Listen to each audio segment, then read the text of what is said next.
He's probably afraid you'll get mad at him for not doing it right. The thing is, you can't win! All right, I'm gonna give myself a stroke if I try to keep reading this. But I will. We're both over 40 and together for over 20 years. One amazing kid who hears from me daily about how it's important for everyone to take responsibility for themselves and their environment. Translation? Your father's such a fucking asshole. Look at all this emotional labor he makes me do. Your father's a fucking prick. It makes me feel good to be wanted. Okay, blah, blah, blah. So much more, but long story short, I'm sure there's so much more. I would love to hear it sometime. Why didn't you post it here? Lord knows there's not a butter subreddit. There's a bottomless demand for this damn garbage. That's okay, I'm sure she'll post it tomorrow. This got way bigger than I anticipated, probably like you did. I'm sure your husband could say the same thing about you after you got married!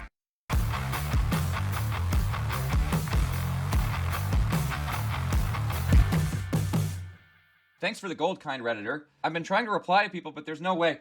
Okay, here's the questions that she wants to stop addressing. And f*** you for putting unfair mental burden on this Redditor. Hey, she came here for help. This is so unfair of you to put this mental load on her. Look at all this emotional labor she's doing for you. You f***ing asshole. I know some have said I'm probably nitpicking at him and get angry because he doesn't do it right. No women ever get angry at that. But he's always way more particular than me. She's trying to pretend like, oh no, actually, I'm totally chill. I don't care how he does it as long as he does it. No. Yeah, okay. I've heard that before. Mother's Day is just another reminder that my physical and emotional labor is not appreciated and will never be reciprocated.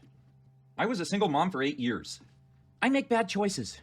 I got married again. Oh, so she's at least getting married. She's not baby mommying herself. Got married again and had another child with my new husband. Okay, so far so good. On my first Mother's Day with him, he didn't do anything for me. He said Mother's Day was for his mom, not for me. Had a really rough year. This one's not funny. Let's abort post. Wow, wait, hold on. His reaction to me basically belittling his emotions was the light bulb moment into realizing my mom was abusive.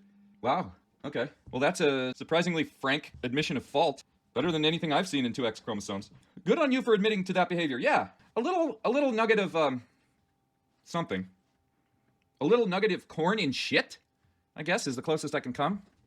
Nothing new, but I'm exasperated watching toxic men in heterosexual relationships build wealth off their partner wives, unpaid, emotional, invisible reproductive labor, only to treat her like garbage and hoard money.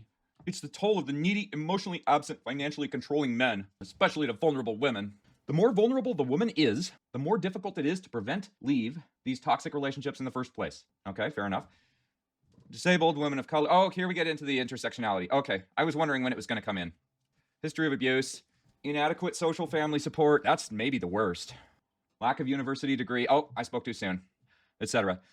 I don't mention this to victim blame. Okay, good. I was starting to wonder there. But rather to acknowledge that we have a systemic issue of men taking advantage of women, especially vulnerable women. I'm glad somebody said it. It needed to be said. And what better place than our 2X chromosomes? Finally, someone said it.